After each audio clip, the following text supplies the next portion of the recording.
Well, are you guys all ready to kick off? I think now's the time. Yeah, all right. Sounds good.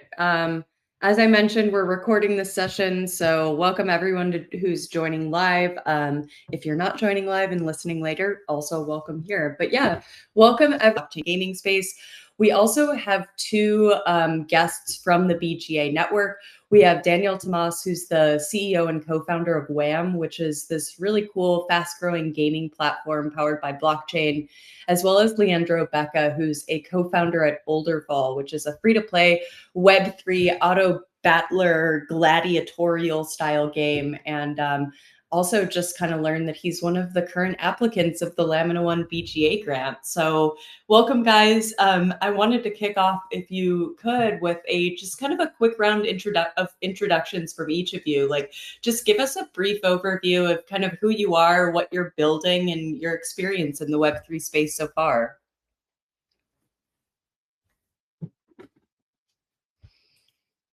Please, Flavien, go ahead.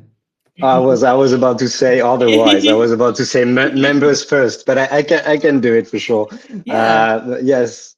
So yes, I mean your introduction was perfect, but I'm Flavien Defraire, or you can call me Flav from the BGA. Has been involved in the BGA for the past 3 years and a half, and you did a perfect intro, so which lead me to explain my role in the BGA, which is basically know everything which is happening within our ecosystem. So the ecosystem is 350 companies, including Olderfall and WAM. And my role is to know every one of them and try to understand what they're looking for, the kind of expectations they have when they join the BGA, and what kind of challenges maybe they're facing, and how the BGA could help, but also what they can offer in terms of products, in terms of community, in terms of services to the other members. So yeah, very excited to first be here with you and LAMINA1 today, but also very excited by what's coming with you guys as well. Let me re-invite him as a speaker. Interesting.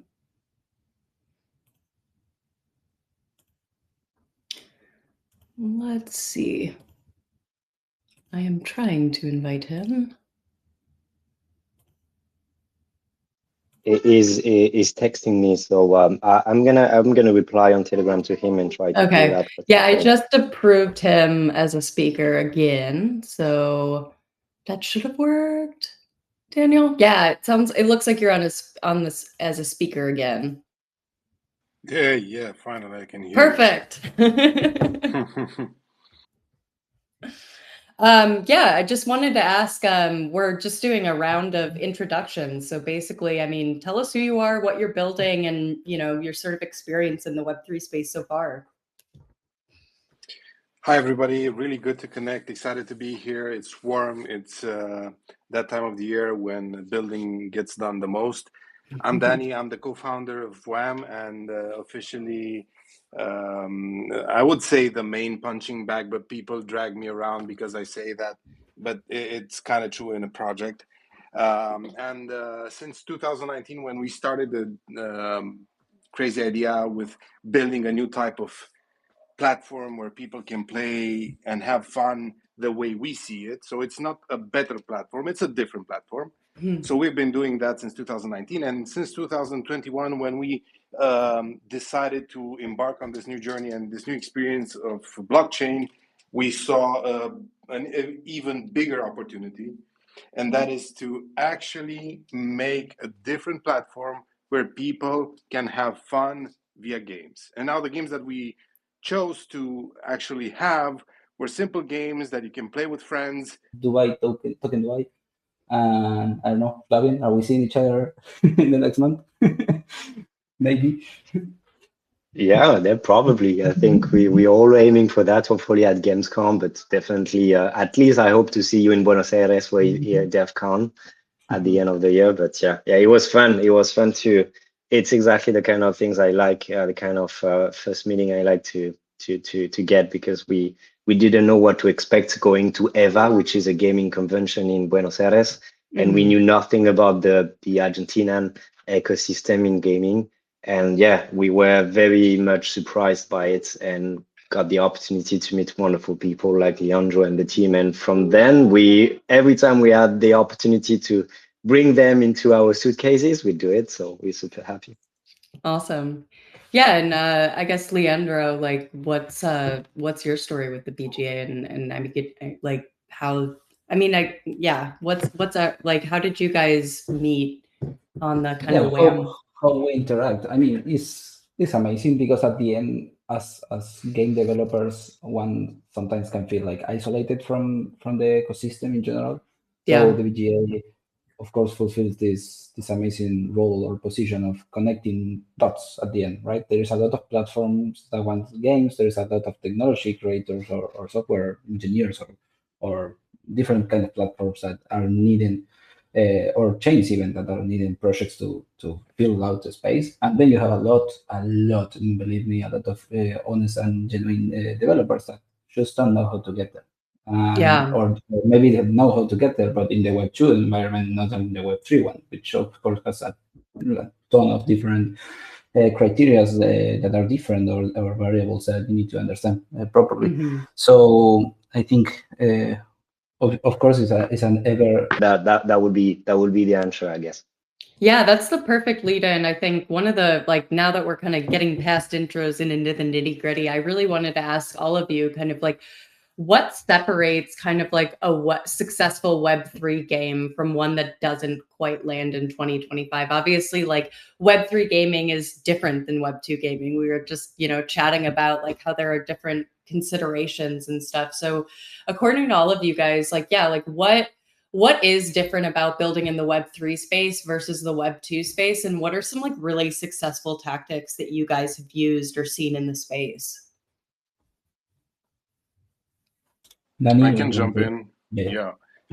So the first assumption is, and I want to break this assumption, is that success in Web3 is easy.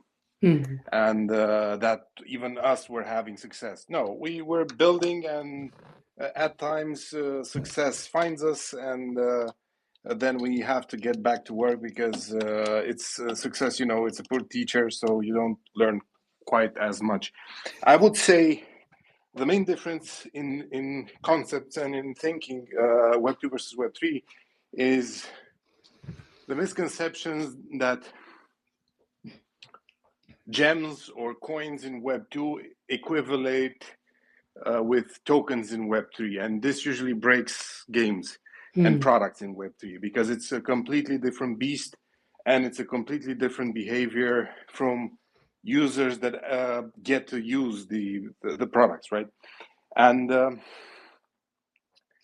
I would definitely, confidently say this like 100% of the time. Exactly fair. What we have been doing, like personally, is trying to create a Web2 game, like a traditional game. And from the moment we start designing a feature, we make it feel like we prioritize the product and the approach to the player to be a feature, like a gaming feature. And then we, at the same time, we introduce this new layer of always thinking about between each other, like, okay, how we tokenize this or how we make this Web3, but it doesn't necessarily need to be complicated to the player. So a random example or an important example that Flavien mentioned is the tournaments, right? The tournaments is a product of a partnership that we have, in which basically every single time a player wins a battle, a transaction is made on the blockchain. The player doesn't even know. So we are adding value to a blockchain by generating transactions with the results of each match. That results translate into a ranking system. And that ranking system gives 500 USDC reward prices to the players. So at the end, you are doing a user acquisition campaign, or a marketing campaign, or a paid campaign, if you wish. But on the concept of utilizing Web3 as a way of getting there, not as a blocker, because we have seen so many games that try to put the Web3 on top of something, forcing the Web3 onto something. And if it doesn't make sense, it just doesn't make sense. The player will not enjoy it. If you need 30 activations to make a transaction, or if you need to click 10 buttons to just perform an action in the game, nobody will play again. The game needs to be fun. This is super cheesy and cliche, I know, but the game needs to be fun. If you enter Olderfall, you don't even realize it's Web3. And obviously, gaming has often gotten a lot of negative attention, and so I love to see it when builders they're not just kind of like tackling the kind of economic side of things, but also like creating really playable experiences that are easy to get into. So I'd love to hear a little bit. That can be the result, but doesn't need to be the first step. That's my point.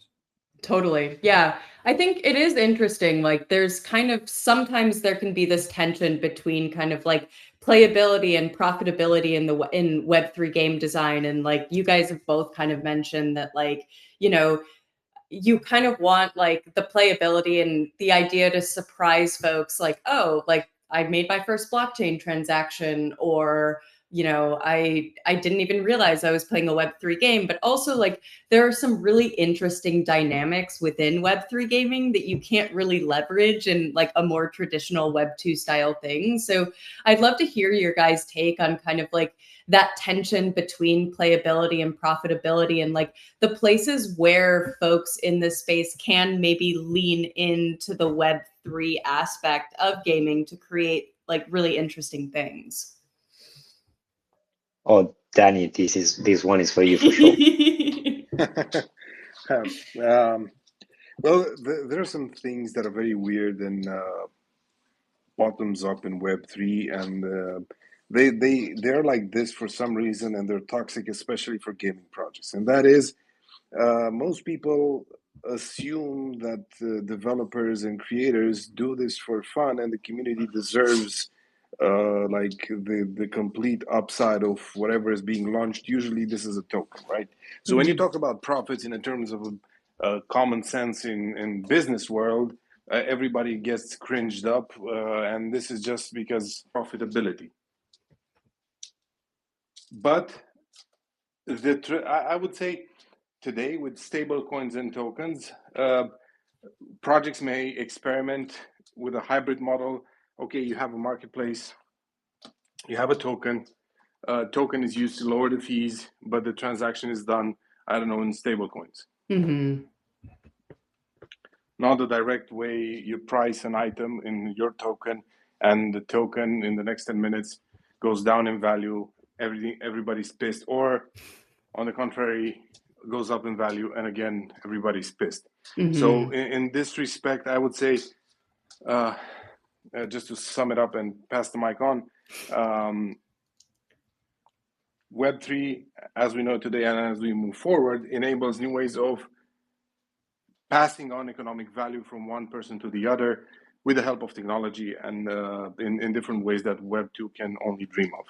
Yeah. Flav, I see you raising your hand. What's up?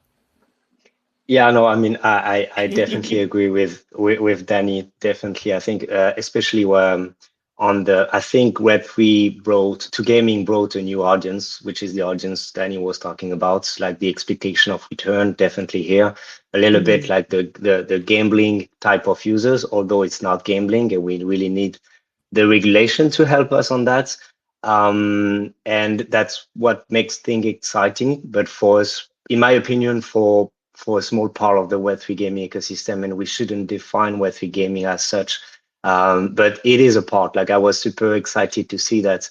I don't know, actually, it would be interesting to know people opinion on that. But I really loved what Gabby Deason, so the co-founder of YGG, one of the first and biggest guild in the Philippines, who just released the game and leverage the Web3 technology. What I mean with that is like kind of on the same line with Flavien and the WAM team, is that you don't need to do a token airdrop and everyone do retweets to play your game. Like, that kind of noise is long gone, thankfully. I hope, thankfully. And also another trend is, like, for example, in Olderfall, we do have collections of NFTs for different type of characters, right? So, for example, you can have because the game is multi-chain, you can have a character from Polygon playing versus a champion of Lamina or a champion of Arbitrum or whatever, and they interact in the same universe.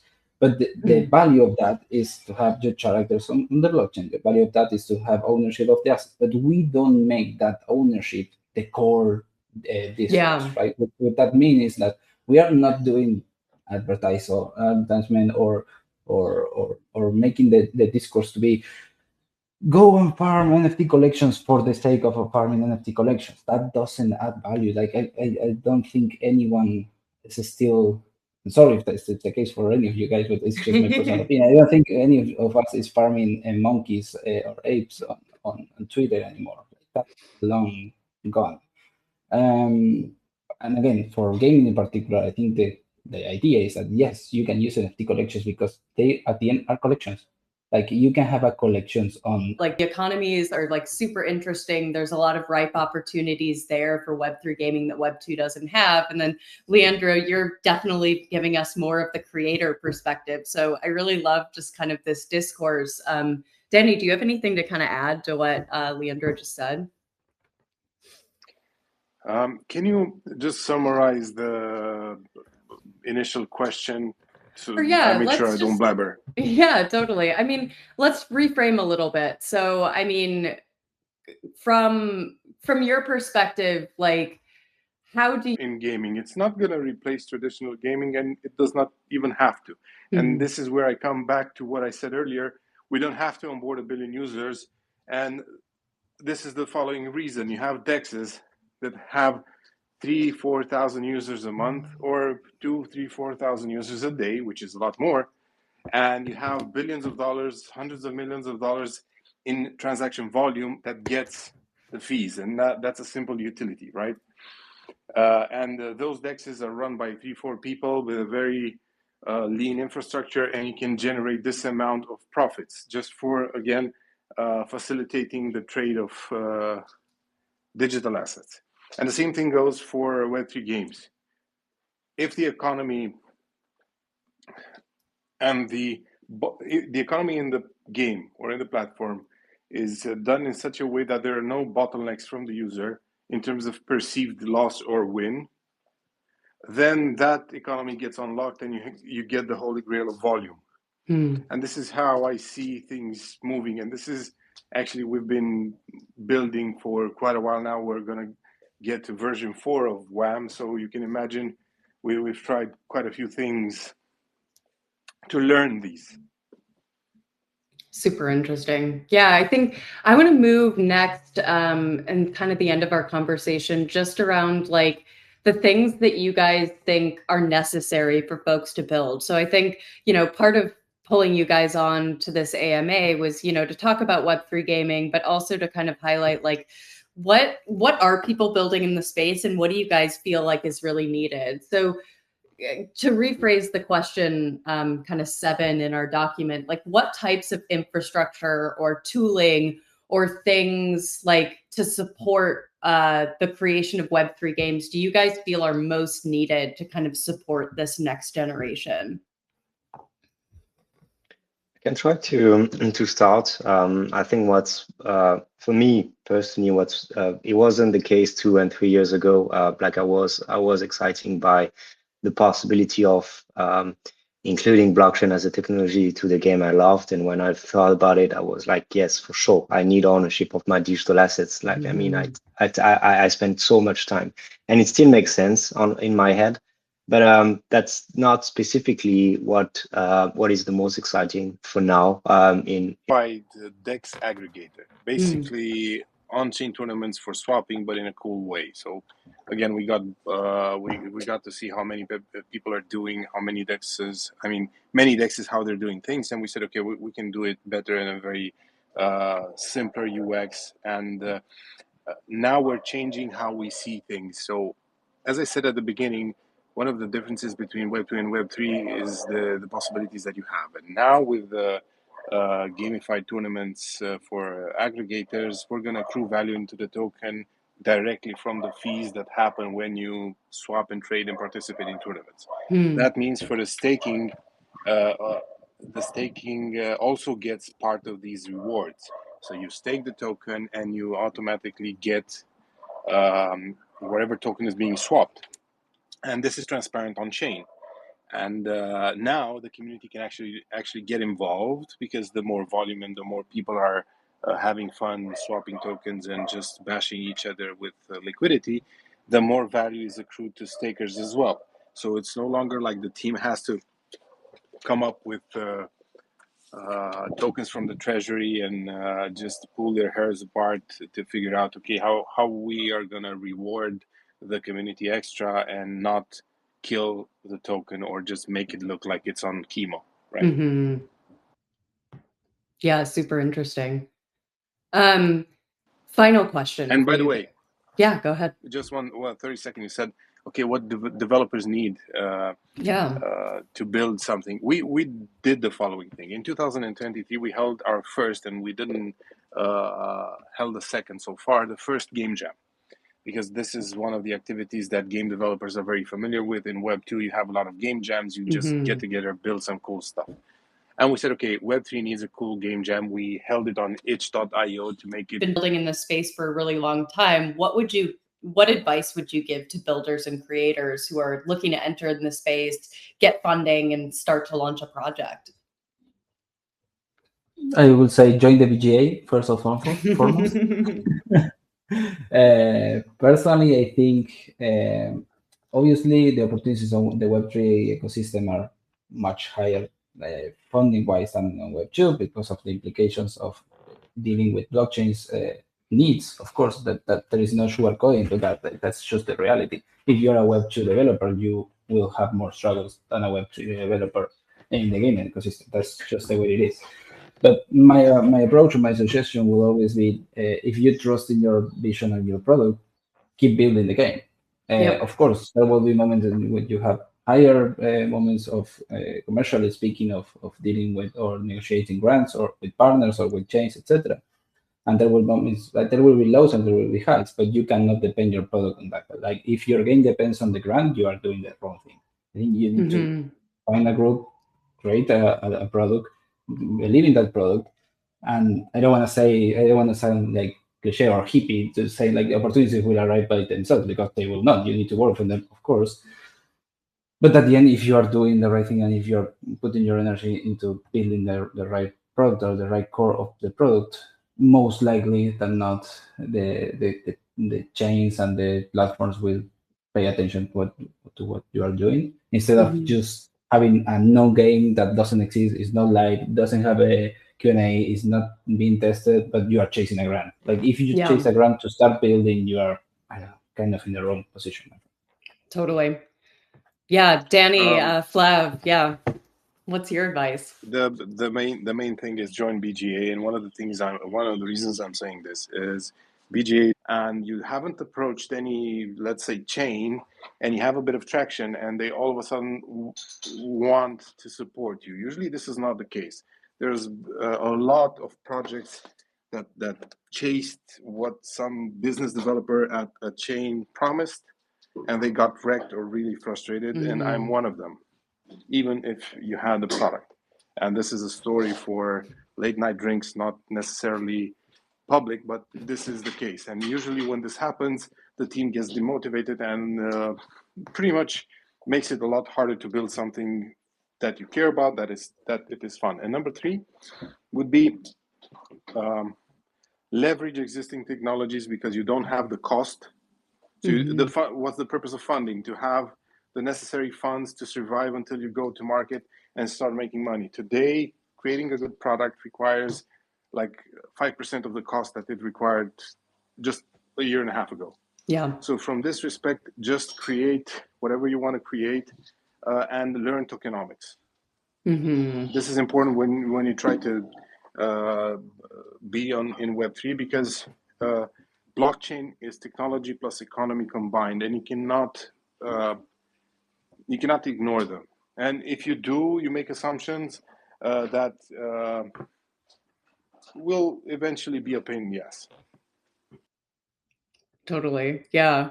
Flav, any advice to folks seeking funding, looking for BGA membership, any of that kind of stuff? Sounds like the CTA has been a resounding, everyone agrees that you guys are doing really great things in the space right now. Yeah, I mean, guys, you're making my job very easy, so I appreciate that.